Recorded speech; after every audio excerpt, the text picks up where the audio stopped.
अस्सलाम वालेकुम dear students. उम्मीद है कि आप सब खैरियत से हैं। हम अपना जो सब्जेक्ट स्टडी कर रहे हैं वो है इलेक्ट्रॉनिक डिवाइसेस, बेसिक इलेक्ट्रॉनिक। वैसे हमारे सब्जेक्ट का नाम है, तो उसके लिए जो हमने फ्लॉयड की कन्वेंशनल करंट वेरिएंट वाली इलेक्ट्रॉनिक डिवाइसेस बुक यूज़ कर रहे हैं।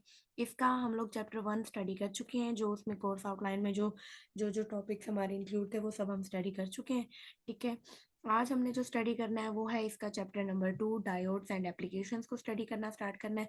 आज जो बेसिकली हमने स्टडी करने हैं इसके दो जो फर्स्ट टॉपिक्स हैं, diode operations and VI characteristics of a diode. ये दोनों टॉपिक्स हमने इस वीडियो में स्टडी करने हैं। ठीक है, तो चैप्टर का नेम है डायोड्स एंड एप्लीकेशन। तो सबसे पहले आपको इस चैप्टर में पता होना चाहिए कि डायोड क्या है, और फर्दर ऑन उसके कुछ करैक्टरिस्टिक्स को पहले हम लोग आज के लेक्चर में स्टडी करेंगे। नेक्स्ट लेक्चर में इंशाल्लाह उसकी करेक्टर उसके एप्लीकेशंस को स्टडी करेंगे कि वो आखिर हम लोगों ने डायोड क्यों बनाया और वो उसको किस किस चीज़ में हम यूटिलाइज करते हैं, और मज़ीद किन किन चीज़ों में एडवांसेस में इसको यूटिलाइज किया जा सकता है। मींस मॉडर्न एडवांसमेंट के तौर पर भी इसको कैसे कैसे यूज़ किया जा सकता है। ठीक है, तो सबसे पहले हमारा जो चैप्टर है, टॉपिक है, वो यही है कि डायोड्स क्या होते हैं। तो बेसिकली मॉडर्न डेफिनेशन इसमें हम जो पीछे पढ़ के आए थे, हमने हमारे पिछले चैप्टर में, कि हमने पीएन जंक्शन बनाया था। बेसिकली पीएन जंक्शन क्या था कि एक सेमीकंडक्टर में दो टाइप की हमारे पास डिस्ट्रीब्यूशन हो, एक में पी टाइप मटेरियल, एक को पी टाइप मटेरियल बना दिया हमने डॉपिंग करके, दूसरे को एन टाइप मटेरियल बना दिया, उसको जोड़ दिया जाए। तो ये बीच में हमारे पास क्या है, एक पीएन जंक्शन इसको हम कहते हैं, और एक डिप्लेशन रीजन का एरिया डिस्कवर हो जाता है, जो कि जिसमें क्या होता है कि हाईली कंसंट्रेटेड एरिया होता है, जिसकी वजह से बैरियर पोटेंशियल वगैरह होती है, ये सब। ठीक है, हम कहते हैं कि इसी सारे जो सर्किट कॉम्बिनेशन है पूरा का पूरा as a whole semiconductor material है, जिसमें हाफ पी टाइप हो हाफ एन टाइप हो, दोनों के दरमियान क्या हो, एक डिप्लेशन रीजन मौजूद हो। ठीक है, इसके साथ हम क्या कर दें, मजीद बस सिर्फ दो टर्मिनल अटैच कर दें। जो पी साइड पे जो टर्मिनल अटैच हो, हम उसे बेसिकली पी साइड को हम क्या कहें कि वो एक एनोड है, और एन टाइप जो मटेरियल है वो हमारे पास एन रीजन बेसिकली एक कैथोड हम उसको हम कैथोड कंसीडर करें, और उसके साथ भी हम एक टर्मिनल अरेंज करते हैं। तो ये जो टर्मिनल अरेंज और पूरा हमारा पीएन जंक्शन है, बेसिकली ये क्या बन जाएगा, हमारा डायोड बन जाएगा। इसका जो हमारे पास सिंबल है वो क्या है, कुछ इस तरह के, जैसे हम लोग गेट्स के सिंबल यूज करते थे ना, इसी तरह इसके लिए भी हम लोग सिंबल यूज करते हैं। सिंबल कुछ इस तरह का है कि बेसिकली हमारा जो एन रीजन है वो नेगेटिव रीजन है, इसलिए उसे कैथोड कहा गया है। तो एन रीजन की बेसिकली डिटर्मिनेशन के लिए या नॉमिनेशन के लिए हम एक ये लाइन, जिसे हम कह सकते हैं कि ये माइनस का साइन है बेसिकली। तो ये इस साइड पे क्या डिस्क्राइब कर रहा है कि ये नेगेटिव पार्ट है, और ये वाला जो पार्ट है वो कौन सा है, पॉजिटिव पार्ट है, यानी कि पी रीजन है, और ये एन रीजन है, ये डायोड का सिंबल है। ठीक है, और ये जो दो टर्मिनल है ये डिस्क्राइब करेंगे कि ये एनोड पॉजिटिव टर्मिनल है और ये कैथोड नेगेटिव टर्मिनल है। इसके बाद एक आपके एमसीक्यूज के तौर पे ये चीजें डिस्क्राइब की हैं कि डायोड पैकेजेस किस में आते हैं, टिपिकल कौन से हो सकते हैं, और सरफेस माउंटेड कौन कौन से होते हैं। ये जो पार्ट ए में लिखे हुए हैं, ये सारे के सारे ये टिपिकल पैकेजेस हैं, जो मोस्ट ऑफ द केसेस हमारे किधर यूज होते हैं, लेबोरेटरी में हम देखने में भी आते हैं। ये हम लोग एक्सपेरिमेंट्स के तौर पे इनको यूज करते हैं। जबकि ये वाले कौन से सरफेस माउंटेड के तौर पर, यानी इसमें आप देख रहे हैं कि एक बकायदा सरफेस के तौर पर चीज है, और इसके देखें टर्मिनल्स हैं, तो ये हमारे पास सरफेस माउंटेड डायोड्स हैं। यानी दो तरह की चीजों में आते हैं बेसिकली, यही पीएन जंक्शन ही, इनके टर्मिनल्स थोड़े से चेंज हैं, थोड़ी सी वर्किंग में अलग अलग हो सकती है, मतलब अलग अलग पर्पसेस के लिए यूज किया जा सकता है अकॉर्डिंग टू सेटअप। तो हमारे जो लैब में मौजूद है वो ये जो पहला पहला DO14 लिखा हुआ है ना, ये मौजूद होता है। इसमें बेसिकली क्या डिस्क्रिमिनेशन होती है कि ये जो छोटा सा बार आपको नजर आ रहा होगा इसके ऊपर, ये देखें, ये जो छोटी सी बार नजर आ रही है ना इसके ऊपर, ये क्या डिस्क्राइब कर रही है कि ये नेगेटिव टर्मिनल है, यानी इसका ये जो ऊपर वाला साइड है ये नेगेटिव टर्मिनल है, और ये नीचे वाले टर्मिनल क्या है, पॉजिटिव टर्मिनल है। ये बेसिकली हम ये तो नीचे वाला पी टाइप है और ऊपर वाला कौन सा एन टाइप है, ये बेसिकली इसकी डिटर्मिनेशन है। और बाकी सब में भी इसी तरह कुछ ना कुछ दिखाया हुआ है कि इसकी जो स्मॉल लाइन है वो, या ऊपर वाला हेड टाइप कह सकते हैं, वो हमारे पास नेगेटिव टर्मिनल है, नीचे वाला पॉजिटिव टर्मिनल है, फर्दर ऑन सो ऑन। ठीक है, तो ये कुछ टिपिकल मॉडल्स हैं, यानी ये जो एग्जांपल ये पैकेजेस में कि इस शेप में हमारे पास क्या आते हैं, डायोड्स मार्केट में अवेलेबल होते हैं। अब हमने बात करनी है डायोड की बाइसिंग की। बाइसिंग से मुराद, बाइस का मतलब होता है किसी के साथ इंसाफ करना। ठीक है, किसी एक की साइड लिए बगैर, बाइजिंग किए बगैर, वो ओवरऑल मतलब एक सिचुएशन, एक अच्छी सिचुएशन में हैंडल करना, कुछ इस मतलब होता है। लेकिन यहाँ जो डायोड से मुराद ये है कि डायोड को किस तरह कंबाइन किया जाए, हम लोग क्या किया जाए बैटरी के साथ, कि उसकी पॉजिटिव फॉरवर्ड बाइसिंग हो जाए, यानी फॉरवर्ड करंट फ्लो करना स्टार्ट कर दे, या फिर नेगेटिव बाइसिंग हो जाए, या नेगेटिव करंट और रिवर्स बाइसिंग हो जाए, या रिवर्स करंट पास होना स्टार्ट हो जाए। यानी दो तरह की हमारी बाइसिंग है, एक फॉरवर्ड बाइसिंग है, एक रिवर्स बाइसिंग है। फॉरवर्ड बाइसिंग में बेसिकली क्या होता है कि डायोड का जो नेगेटिव रीजन है, यानी एन रीजन, उसे बैटरी के नेगेटिव टर्मिनल से जोड़ते हैं। और जो हमारे डायोड का पॉजिटिव टर्मिनल है, यानी पी टाइप रीजन है, वो किसके साथ जोड़ा जाए, बैटरी के पॉजिटिव टर्मिनल से। बीच में एक लिमिट करने के लिए रेजिस्टेंस डाली हुई है, ताकि हमारा करंट की वजह से, बैटरी के हाई सोर्स की वजह से हमारा डायोड जल ना जाए। तो ये वाले रेजिस्टेंस बेसिकली हम लोग इसलिए लगाते हैं ताकि हमारा डायोड जो है वो जल ना जाए, ठीक है, ज्यादा हैवी करंट पास होने से। ठीक है, तो यहाँ पे देखिए हम कहते हैं कि अगर हमारा पॉजिटिव टर्मिनल डायोड का पॉजिटिव से जोड़ दिया जाए, और नेगेटिव टर्मिनल नेगेटिव बैटरी के नेगेटिव टर्मिनल से जोड़ दिया जाए, तो इसे हम लोग क्या कहते हैं, फॉरवर्ड बाइसिंग कहते हैं। और इस केस में जो हमारा जो बैटरी की वोल्टेज जो हमने प्रोवाइड की हुई है, चाहे वो 4 वोल्ट है, 5 वोल्ट है, 10 वोल्ट है, जो भी वोल्टेज हमने प्रोवाइड की हुई है, वो क्या कहलाएगी, V22 वोल्टेज कहलाएगी। ठीक है बेटा, अब इसके बारे में थोड़ी सी मजीद चीजें यहाँ पे लिखी हुई हैं कि जब डायोड फॉरवर्ड बाइस किया जाता है तो फिर बेसिकली होता क्या है।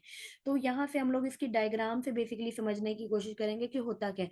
यहाँ पे समझे फुल वो नहीं दिखाया हुआ सेटअप, यहाँ से बैटरी का नेगेटिव टर्मिनल जोड़ा हुआ है, यहाँ से पॉजिटिव टर्मिनल। एन रीजन में आपको पता है बहुत सारे इलेक्ट्रॉन मौजूद होते हैं, और पी रीजन में बहुत सारे क्या मौजूद होते हैं, होल्स मौजूद होते हैं।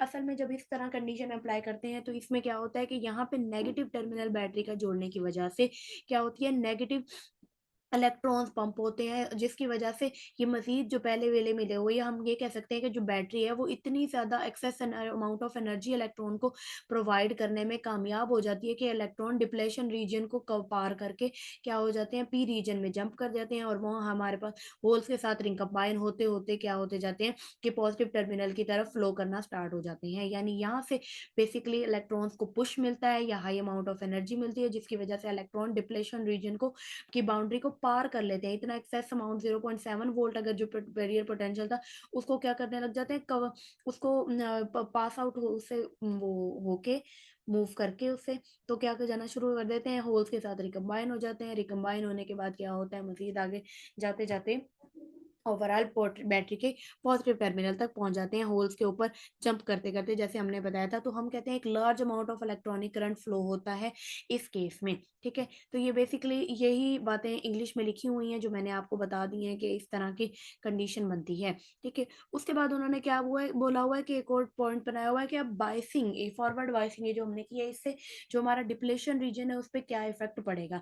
हम कहते हैं डिप्लेशन रीजन पहले था ज्यादा, फॉरवर्ड बाइस करंट फ्लो करने से हमारा डिप्लेशन रीजन क्या हो जाता है, मजीद कम हो जाता है। हम कहते हैं डिप्लेशन रीजन में यहाँ बहुत सारा पॉजिटिव चार्ज था, और यहाँ पे बहुत ज्यादा नेगेटिव चार्ज फॉर एग्जाम्पल मौजूद होता है। तो अगर इलेक्ट्रॉन जो है वो मजीद जंप करके इधर गए, जो कि किससे रिकम्बाइन हो गए, होल से रिकम्बाइन हो गए, या हमारे पॉजिटिव चार्जेस को ओवरऑल क्या कर दिया, उन्होंने न्यूट्रल कर दिया नेगेटिव चार्जेस ने, जिसकी वजह से क्या हुआ, हमारा बैरियर जो है वो क्या हो जाता है, श्रिंक हो जाता है, छोटा हो जाता है फॉरवर्ड करंट पास आउट कराने से।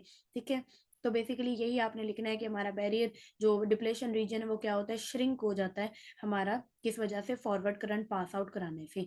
इसमें यही लिखा हुआ है कि बैरियर पोटेंशियल बेसिकली क्या रोल प्ले करता है फॉरवर्ड बाइसिंग में। हम कहते हैं बैरियर पोटेंशियल बेसिकली क्या है, तो सिलिकॉन के लिए 0.7 वोल्ट है। इस ये असल में वो अमाउंट ऑफ एनर्जी है जो बैटरी अगर प्रोवाइड, जो बैटरी की total amount of energy battery provide कर रही है, तो बैरियर पास करने में इलेक्ट्रॉन की ये अमाउंट ऑफ एनर्जी क्या हो जाती है, वेस्ट हो जाती है, लॉस्ट हो जाती है, और बाकी की बची हुई एनर्जी के साथ इलेक्ट्रॉन क्या होता है, आगे की तरफ नेगेटिव टर्मिनल की तरफ चला जाता है। तो बेसिकली हम क्या कहते हैं के जो इंटरनल रेजिस्टेंस है, इसके अलावा इंटरनल रेजिस्टेंस भी हो सकती है पीएन जंक्शन के अंदर, उसको क्या कहते हैं, हम डायनामिक रेजिस्टेंस कहते हैं, जो कि बहुत स्मॉल होती है। आपको पता है जैसे कि किसी भी मेटल्स वगैरह में, कंडक्टर्स में भी कुछ ना कुछ रेजिस्टेंस हो सकती है, स्मॉल अमाउंट ऑफ रेजिस्टेंस। तो बेसिकली पीएन जंक्शन में, के पीएन रीजन में और एन रीजन में जो इलेक्ट्रॉन्स को थोड़ी बहुत, और इसके अलावा बैरियर पोटेंशियल के अलावा जो रेजिस्टेंस फेस करनी पड़ती है, उसे क्या कहा जाता है, डायनेमिक रेजिस्टेंस कहा जाता है। है due to motion of electrons, वो रेजिस्टेंस वो करते हैं अपने रास्ते में आने वाले इलेक्ट्रॉन्स के क्या हो जाते हैं, टकरा जाते हैं, तो इसलिए इसे डायनेमिक रेजिस्टेंस कहा जाता है। बेसिकली आपको उम्मीद है कि वेरियर पोटेंशियल समझ आ गई। बेसिकली ये वो एनर्जी है या वो पोटेंशियल है जो क्या होता है, लॉस्ट हो जाता है।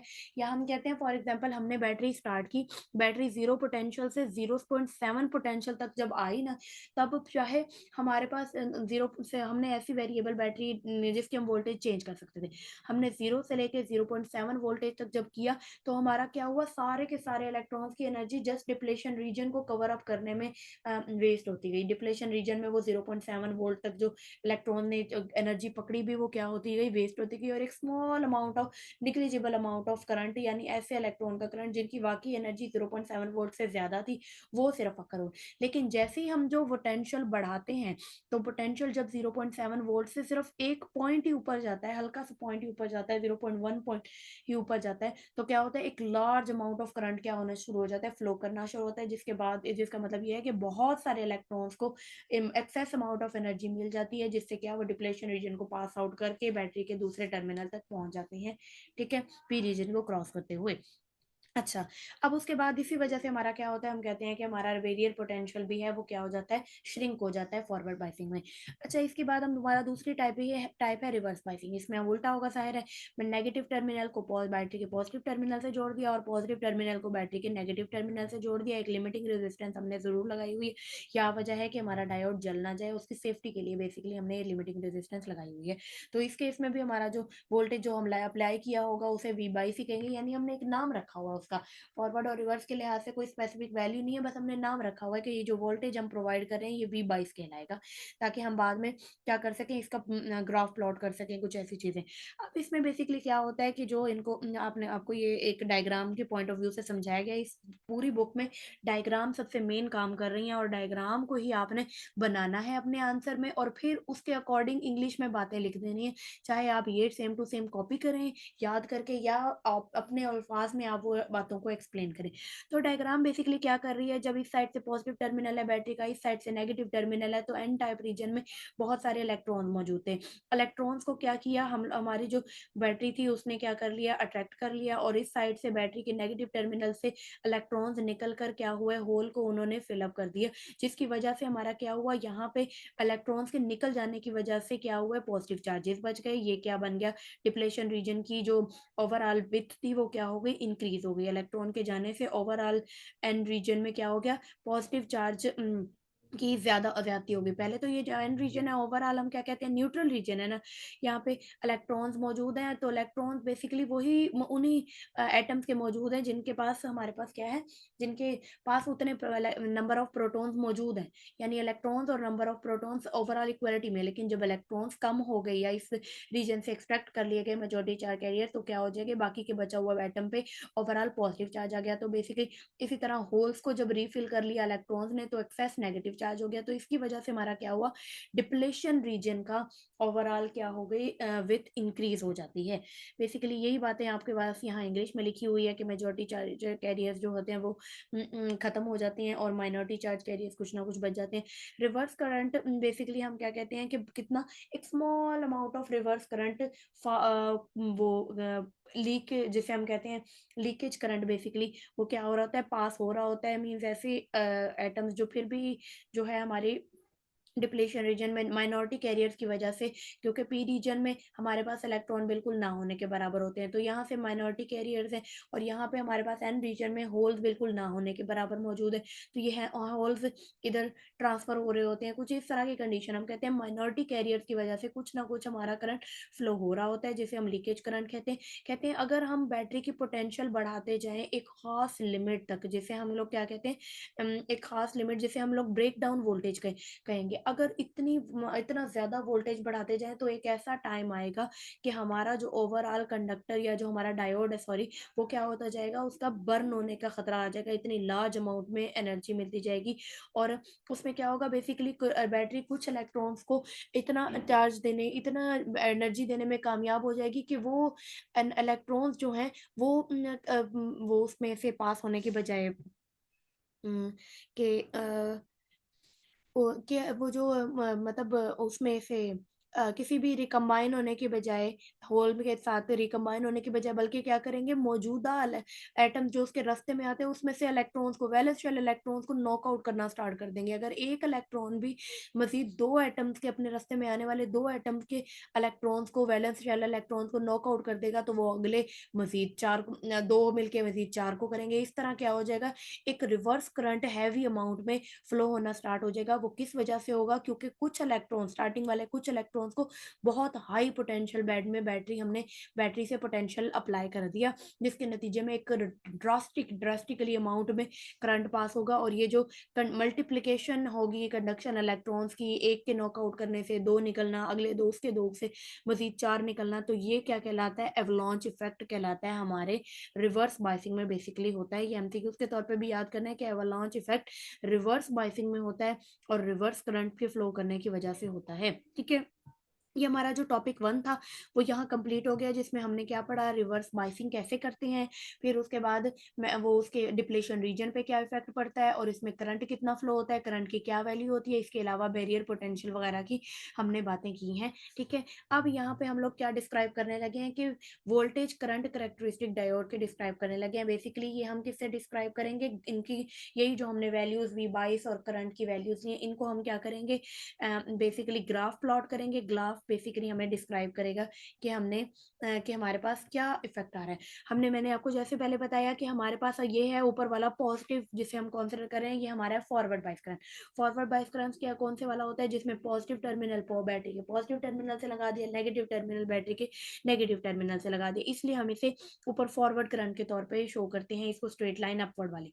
ठीक है, हम कहते हैं हमारा जब करंट हमने इंक्रीज करना स्टार्ट किया, तो जब तक 0.7 वोल्ट नहीं आया, यानी बैटरी ने इलेक्ट्रॉन्स को इतनी एनर्जी प्रोवाइड नहीं की कि वो बैरियर पोटेंशियल को, फॉर एग्जांपल सिलिकॉन, अगर हमारे पास सिलिकॉन का बना हुआ डायोड था, तो बैरियर पोटेंशियल जब तक कवर अप नहीं की, तब तक हमारे पास एक small amount of leakage current fall होता रहा, जो कि किस वजह से, कुछ उन इलेक्ट्रॉन्स की वजह से जिनके पास ऑलरेडी कुछ एनर्जी मौजूद थी, प्लस बैटरी का दिया हुआ 0.4 0.6 मिला के टोटल एनर्जी उनकी कितनी बन गई, 0.7 वोल्ट या इससे ज्यादा बन गई। तो उनकी वजह से जो करंट है वो ये थोड़ा सा करंट है। ठीक है, आइडियल केस क्या होता है कि आइडियल केस में 0 से लेकर 0.7 तक कोई एक स्ट्रेट लाइन बिल्कुल 0 पे होती है, 0.7 पे यूं एक स्ट्रेट लाइन अपवर्ड जा रही है, वो आइडियल केस है। लेकिन रियल केस में हमारे पास क्या होता है कि 0.7 वोल्ट पहुंचने से पहले भी थोड़ा थोड़ा करंट फ्लो कर रहा होता है।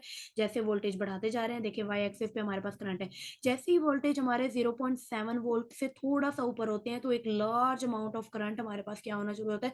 चाहे हम बैटरी की पोटेंशियल अब थोड़ी बहुत बढ़ाते भी जाएं या ना भी बढ़ाएं, तो एक लार्ज अमाउंट ऑफ करंट क्या होता जाता है, फॉल इंक्रीज होता जाता है। और इसी को बेसिकली एक्सपेंडेड व्यू में भी दिखाया हुआ है कि ये हमारे पास इलेक्ट्रॉन वोल्टेज का बेसिकली इफेक्ट, ये हमारे पास है वी आई करेक्टरिस्टिक, वोल्टेज और करंट के लिहाज से करेक्टरिस्टिक्स डायोड की, कि कितने वोल्टेज पे क्या इफेक्ट हो रहा है। फिर बैरियर पोटेंशियल जब पास आउट हो गई, तो बहुत ही एक large amount of current flow होगा फॉरवर्ड बाइसिंग में।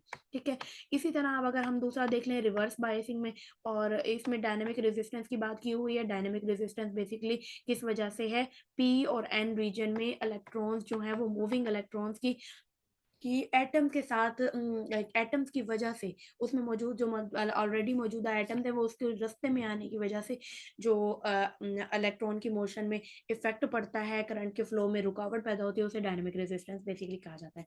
अच्छा, इसके बाद देखिए रिवर्स करंट में, हम रिवर्स करंट में क्या किसको डिस्क्राइब कर रहे हैं, नेगेटिव आई पोटेंशियल पे, यानी करंट की वैल्यू उसके लिए पॉजिटिव ली थी, इसके लिए करंट की वैल्यू नेगेटिव, और ऑपोजिट वे में हमें बैटरी का पोटेंशियल देना पड़ेगा, क्योंकि पहले जहाँ पॉजिटिव था अब उस साइड पे नेगेटिव टर्मिनल लगाए, पॉजिटिव के साथ नेगेटिव जोड़ा है और नेगेटिव के साथ पॉजिटिव टर्मिनल जोड़ा है, इसलिए हम इसे नेगेटिव पोटेंशियल और negative current basically reverse voltage and reverse current basically कहा जाता है। इसमें देखिए जीरो से जब तक हमारे पास एक खास वोल्टेज तक नहीं पहुंचते, हमारे पास करंट बेसिकली लीकेज करंट जैसे हम लोग कहते हैं वो पास आउट होता जाता है। लेकिन ये वो एक लिमिट है बेसिकली, जिसे हम क्या कह रहे हैं, ब्रेक डाउन पोटेंशियल कह रहे हैं, जो हमने पढ़ा था कि इस पोटेंशियल से तक अगर पहुंच गई बैटरी, तो इस पोटेंशियल के बाद हमारे पास क्या होगा, एक बहुत ही large amount of current flow करना स्टार्ट हो जाएगा, जिसकी वजह से क्या होगा, हमारा डायोड जलने के, बर्न आउट होने के भी चांसेस हो सकते हैं। तो ये वाली चीज हम लोगों ने इसमें स्टडी की है। ठीक है। अच्छा, उसके बाद हमने कह रहे हैं कंबाइन इफेक्ट, अब देख लेते हैं कंप्लीट वीआई कर्व, ये फॉरवर्ड बाइसिंग की, ये रिवर्स बाइसिंग की। ये जो कर्व है बेसिकली आप लोगों ने एक एक्सपेरिमेंट में भी इसमें डायोड लगा के वोल्टेजेस प्रोवाइड करके पॉजिटिव और नेगेटिव टर्मिनल के अकॉर्डिंग, मतलब बैटरी की टर्मिनल पी के साथ पॉजिटिव और एन के साथ नेगेटिव, फिर दूसरे केस में लेके वोल्टेज और करंट की वैल्यूज मेजर करनी है, दूसरे में फिर उल्टा ऑपोजिट करके टर्मिनल वैल्यूज मेजर करनी है।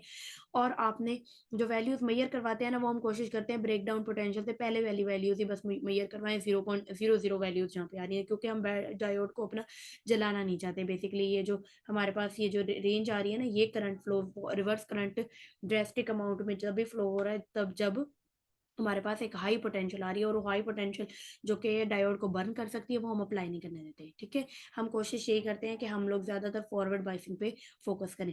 तो बेसिकली ये हमारे पास ओवरऑल टोटल कर्व है जो आपने एक्सपेरिमेंटली भी प्रूव करना होगा। यही बेटा इसमें एक चीज उसमें ऐड ये की हुई है इन्होंने कि टेम्परेचर का इफेक्ट। टेम्परेचर का इफेक्ट बेसिकली क्या होता है कि आमतौर पर भी हमारे पास किसी भी सेमी कंडक्टर या बेसिकली दूसरे कंडक्टर की भी बात की जाए, तो इसमें क्या होता है कि इसमें जो इलेक्ट्रॉन्स होते हैं ना, उनके पास कुछ excess amount of energy already मौजूद होती है, जिसकी वजह से हमें बैटरी से कम एनर्जी प्रोवाइड करनी पड़ती है, और वो ऑलरेडी जो एनर्जेटिक इलेक्ट्रॉन्स हैं वो क्या करना शुरू हो जाते हैं, फ्लो करना शुरू हो जाते हैं। इसलिए हमारे पास क्या कह रहे हैं, कम वोल्टेज पे 0.7 वोल्ट एक वोल्टेज था जो एट रूम टेम्परेचर पर हमें क्या कर रहा था, पीक दे रहा था, करंट की वैल्यू दे रहा था। लेकिन अगर वैल्यू जो टेम्परेचर जो हो वो रूम टेम्परेचर से ज्यादा हो, तो फिर हमारे पास क्या होगा, बैरियर पोटेंशियल की वैल्यू क्या हो जाएगी, कम हो जाएगी। बैरियर पोटेंशियल की वैल्यू ऐसे इस तरह कम नहीं हुई कि वैल्यू डिप्लेशन रीजन की, बल्कि हम कह सकते हैं कि हमें वोल्टेज कम देनी पड़ी, और हमारे जो ऑलरेडी मौजूद इलेक्ट्रॉन थे उनके पास ऑलरेडी हीट की वजह से, टेम्परेचर की वजह से कुछ अमाउंट ऑफ एनर्जी मौजूद थी, बाकी की अमाउंट ऑफ जितनी बैरियर पोटेंशियल को उनको कवर करने के लिए चाहिए थी वो उन्होंने बैटरी से कवर की। ये बेसिकली बैटरी के पॉइंट ऑफ व्यू से हमारा ये ग्राफ है। ठीक है, कि हमने कितने पोटेंशियल अप्लाई किए तो कितना करंट फ्लो होना स्टार्ट हो गया। तो बेसिकली हम कहते हैं कि हमारा जो पोटेंशियल, कम पोटेंशियल पे ज्यादा करंट फ्लो होना स्टार्ट हो गया, ये हमारे पास एक रिजल्ट इसका आ रहा है। ठीक है, हमने यहीं तक पढ़ना था। ये टॉपिक हमारा कंप्लीट हो गया है। इसके बाद नेक्स्ट लेक्चर में हम इंशाल्लाह नेक्स्ट अपने दो टॉपिक पढ़ेंगे। टॉपिक नंबर 2.3 हम लोगों ने बेसिकली स्टडी नहीं करना, हमने टॉपिक नंबर 4 और 5 इंशाल्लाह अभी नेक्स्ट वीडियो में रिकॉर्ड करूंगी, उसमें हम लोग पढ़ेंगे डायोड की एप्लीकेशन। ओके बेटा, अभी के लिए इतना ही। अल्लाह हाफिज।